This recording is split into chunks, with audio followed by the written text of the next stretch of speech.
Akalar 2022-yil emassi, bir qo'l haydalgan antikvarni olib kelib qo'ydik. Mashinaning holatlari yangidek bo'lib turibdi. Kraskalari ham absolutni top-toza bo'lib turibdi. Mana zinalarni qarang, zinalari yangi bo'lib turibdi.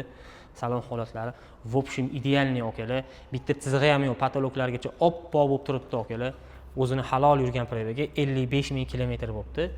Paroklarni ham qarang, paroklari ham zavodskoy bo'lib turibdi, kraskalari uchib ketmaganda, 4 ta yangi balonlargacha taqib qo'yilgan.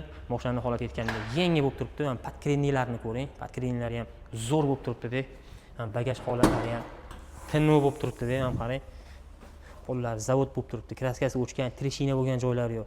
Mana panellari ham kraskalari uchib ketmagan, yangidek bo'lib turibdi. Даже mana kalpaklari o'zini zavodskoy kalpaki bo'lib turibdi.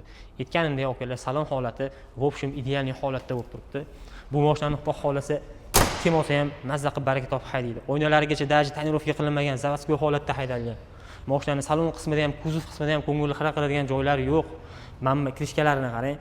Zavodskoy bo'lib turibdi. Tosh tekkan, treshina bo'lgan joylari yo'q akalar, chaqilib ketmagan. Mana qog'ozlari ham zavodskoy 05-13-yilda chiqqan. Mashinaning usti polirovka qilinmagan holatda ham shunaqa zo'r holatda bo'lib turibdi akalar. Mashina faqat akalar benzinda yurgan, metangazlargacha ustanovka qilinmagan. Mashinalar xohlagan dokumentga chiqadi. Xohlaylar оформление qilib olinglar, xohlaylar generalniy dovenность qilib olinglar. Aytganimdek bir qo'l haydalgan 2022-yil olib mazza haydashingiz uchun $5350 bo'lsa berib yuboramiz akalar.